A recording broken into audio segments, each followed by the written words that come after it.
In this video, we're going to go over the overconfidence and underconfidence effects. There are three ways that the overconfidence effect can manifest, and these are called overestimation, overplacement, and overprecision. We'll start first with overestimation. This is the tendency to overestimate one's ability to complete a task. So in other words, you think that you're better at completing a task than you actually are. As an example, a student completes a test and they think they scored a 90% when they actually scored 70%. Next, overplacement is the tendency to believe that one's performance is better than others. In terms of overplacement, you need to think about ranks here. You're ranking your ability compared to others. And overplacement means you ranked yourself too high in your ability to complete a task compared to others. As an example, a student believes they have the top grade in their class when they actually are in the bottom half of the class. Finally, we have overprecision. This is the tendency to be excessively certain in the accuracy of one's beliefs. So that means there are some beliefs that you hold and you are too confident that they are accurate. So as an example, a student is 90% confident that everyone in the class passed the exam when 20% of the students failed. So the idea is that they were 90% confident that everyone passed. 90% confident was too high. They should not have been that confident in their belief that everyone passed because after all, 20% of the students failed.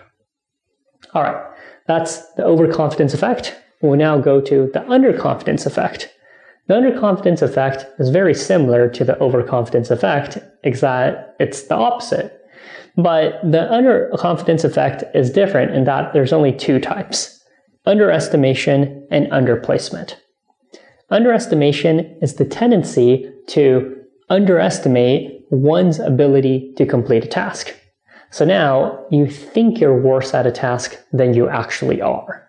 So as an example, a student overestimates the amount of time it will take them to complete an easy homework assignment.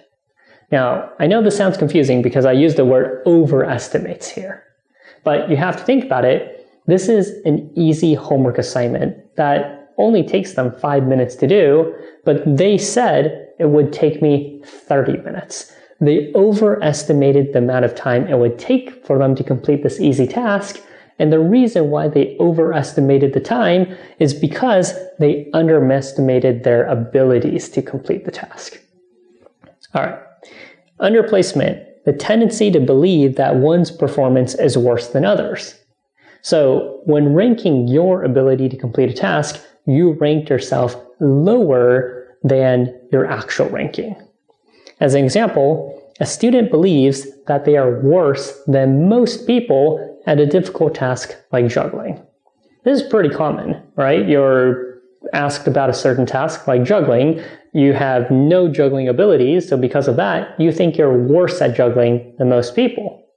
Well, the reality is that most people don't know how to juggle. So if most people don't know how to juggle, you're not worse than all those people. So because of that, you have ranked yourself lower in your ability to juggle than what your actual ranking is. Okay, so that's the overconfidence and underconfidence effects. If you enjoyed this video, please consider subscribing to our YouTube channel and clicking the bell icon for notifications. We release new videos every week covering the highest yield content on the MCAT. Plus, you can check out the video description for links to useful resources like our MCAT Prep mobile application.